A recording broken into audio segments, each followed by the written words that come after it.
Damn, this book does not play around. Hello there, everyone, and welcome back to Canine Cannibalism. Today, we are going to be taking a look at Playground by Aron Beauregard. Book is 330 pages, broken up into a myriad of chapters in terms of normal extreme horror books. Shit's the fucking Bible. So, today's the day of new. We got first video fully filmed on the new camera setup. We got new trigger warning setup kind of thing. I'm using a template now that I created, so it's much easier for me to make sure I don't miss anything. So that'll be a little different. There will be different categories on screen. And then also new room, obviously. Sorry if it's a little echoey. Don't know how to deal with that. Probably will be better when we have more furniture in here, but right now it's kind of how it is. I can hear the echo myself, so you know. Anyway, gonna be doing the normal standard video stuff that I always do in this video. We're gonna be doing the trigger warning, uh, plot summary, review, spoiler review. I only got like one thing that I know I'm gonna have to say that's like review wise with spoilers, so that'll come after the plot summary. And then I got like a line from the book that I think I should just grace you all with because it's kind of the thing that the book is most known for. So, anyway, trigger warning. So, I will say, having read the Slob series by Beauregard, this is tamer. However, it's still really fucked. And there's one scene that gets pointed out a lot, got pointed out on Book Talk a lot, and is probably why this book is so well known because of this scene. But anyway, here we go. So, if you were to pick up a copy of Playground and read it, you would find all of the following. You would have your normal gore, torture, mutilation, and death, including genital mutilation in this book, as well as thoughts of suicide. You've also got sexual abuse, including sexual assault, rape, and incest. Kind of. Then you've also got child abuse in this book. You have physical abuse, including murder and death. And then, what else? You have shit or feces, including coprophilic acts and coprophagic acts. You've also got vomit, including a metaphilic acts and using it as lubrication. You've also got general filth stuff in this book, including some very gross stuff involving menstrual blood in one scene, and then also just general descriptions of poor hygiene. That seems to be a Beauregard staple. Just having a character that has shit hygiene, pun intended, I guess. And yeah, that's pretty much it for the trigger warning. As I said, tamer than the Slob, much tamer than the Slob in content, but has one really, really interesting scene that I hope you stick around for because I'm going to read you the best line from it. Anyway, general review stuff. It's Beauregard. I mean, it's not exactly Pulitzer Prize winning, as I like to say. It heavily relies on cliches. Um, he doesn't use this one, but think like I got hit in the head, and as I was spinning around, everything went black. Like that kind of cliche, like Reddit creepypasta writing kind of shit. Um, it's very repetitive. I think if I were to go through the book and edit it, obviously I didn't write it, I'm not the editor, but if I were to edit it, I could probably cut down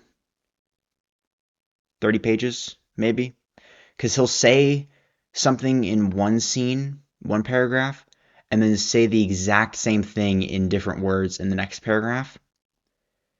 And like there's a character in the book, and we were witnessing his change, like his character arc, and he reiterates the same thing. He goes through the same arc like three times. Like light spoilers.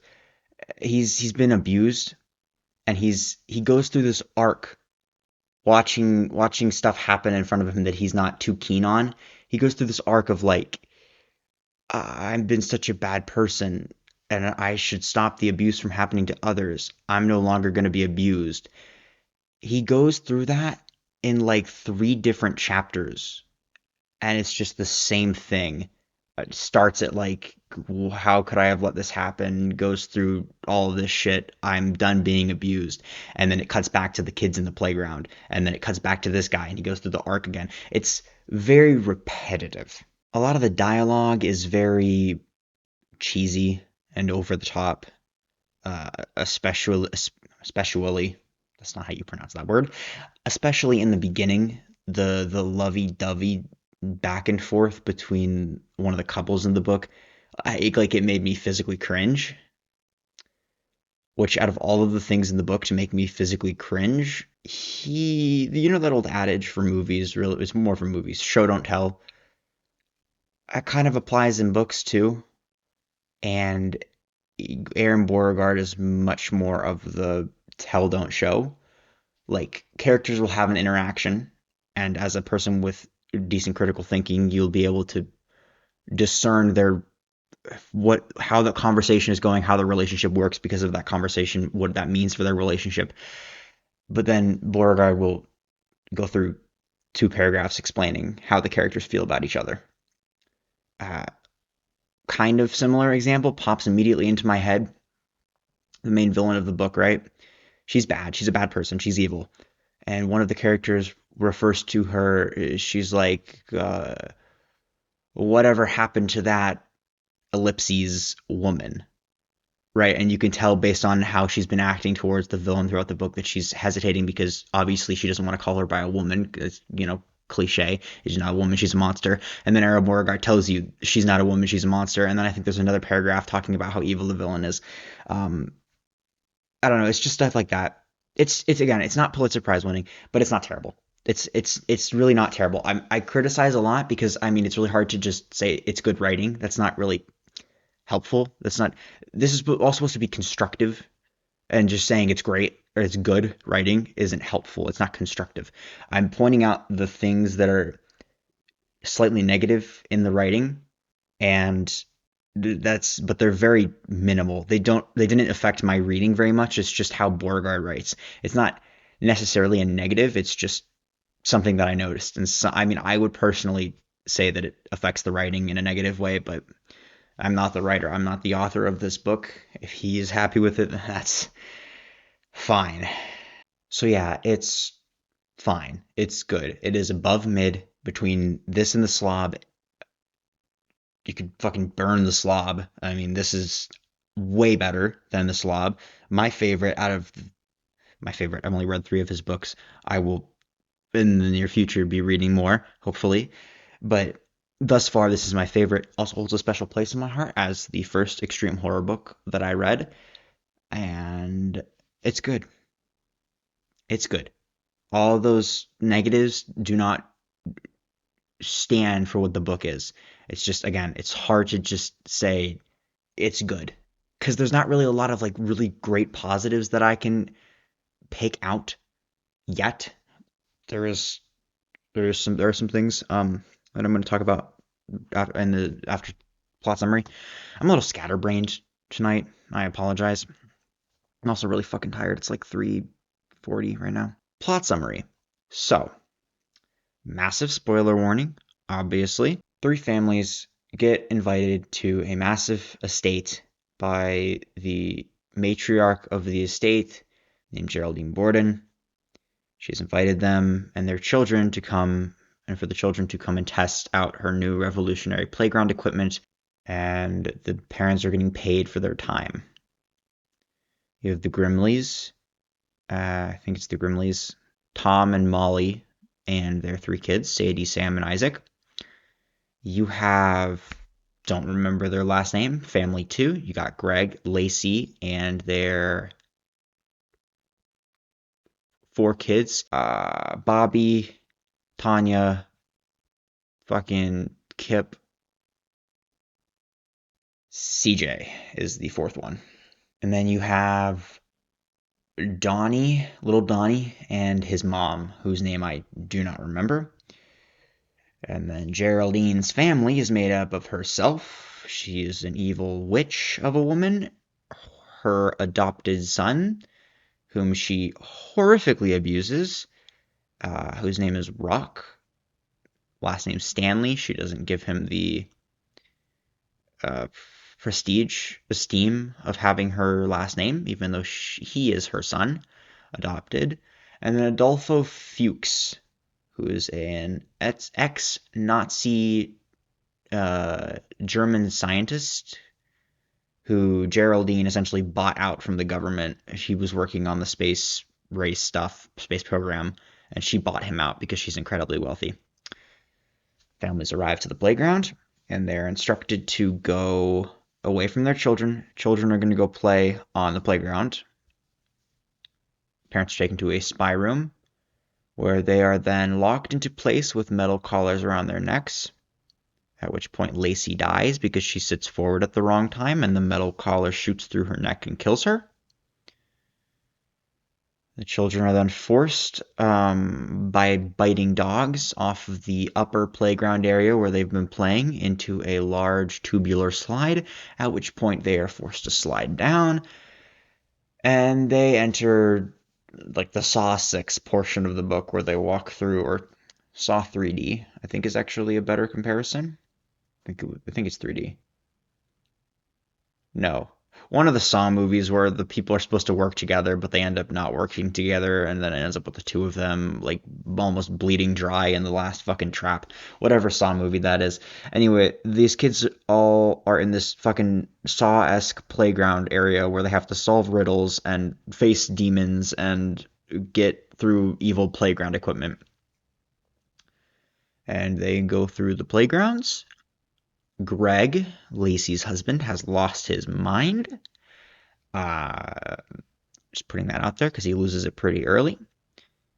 Who dies first? Sam dies first, trips a landmine, and gets crushed by a ceiling that like lowers, like Indiana Jones style.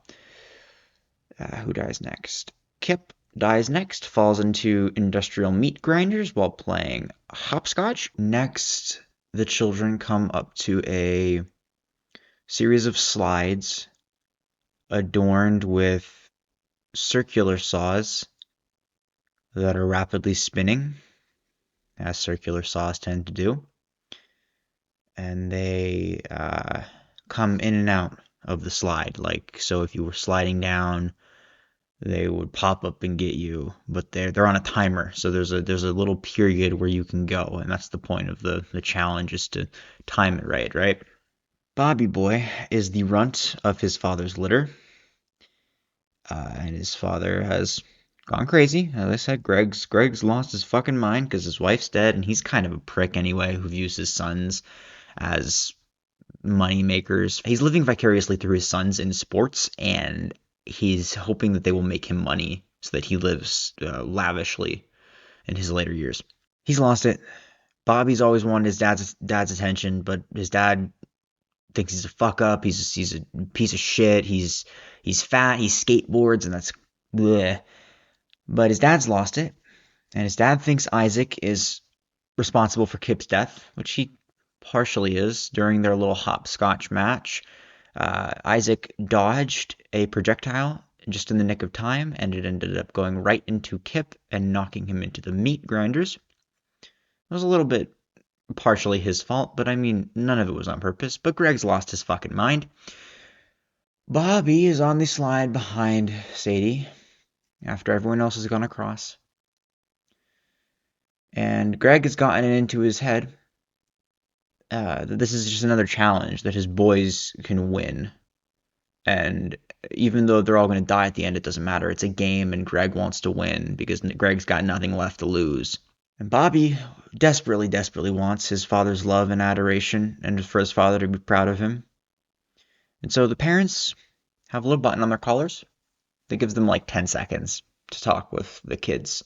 And so Greg, bless his heart, comes over the intercom, and he's like, "Hey, Bobby, I know you disappointed me your whole life, you fucking bitch, but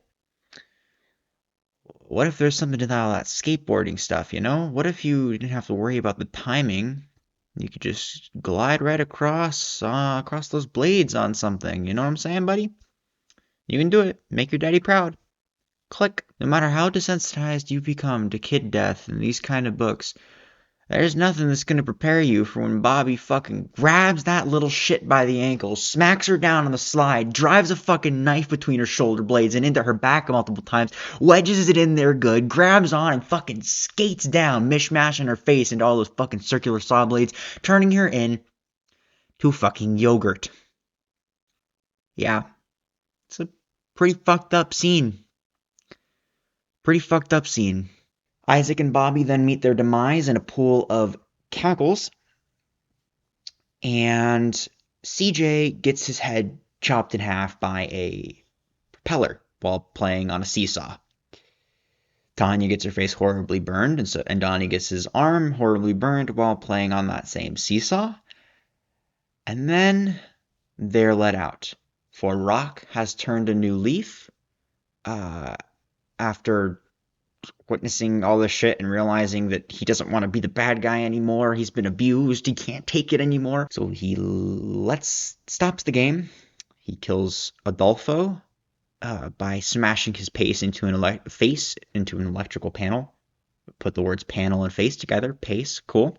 Greg, unhinged, and now that they're all let out of the restraints, attacks Tom and tries to kill him because he still believes Isaac killed his son Kip.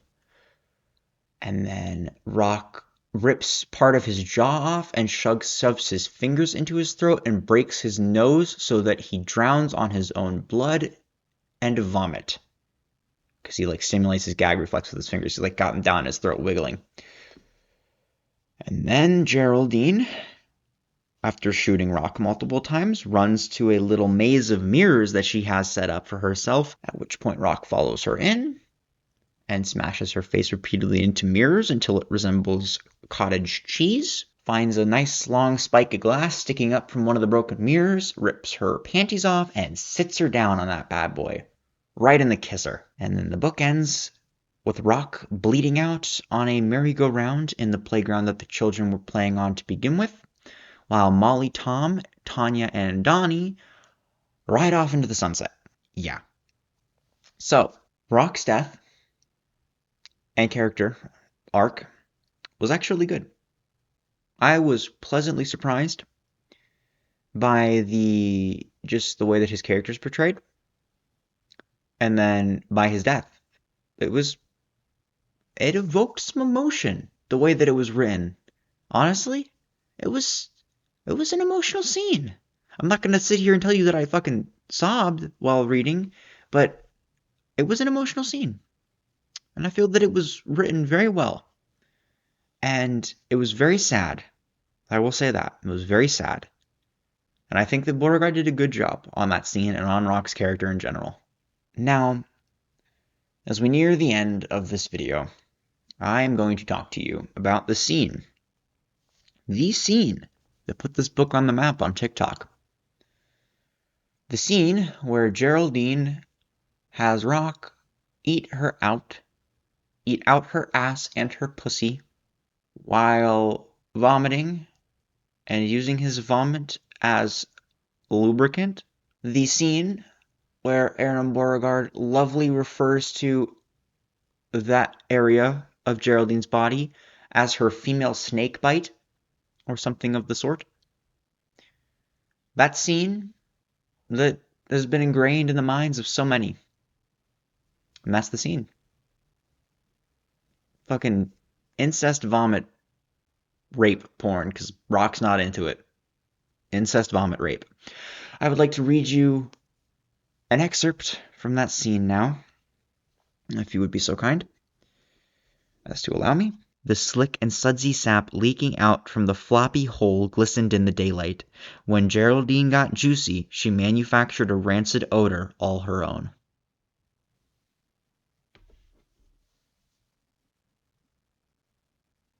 Have a good day.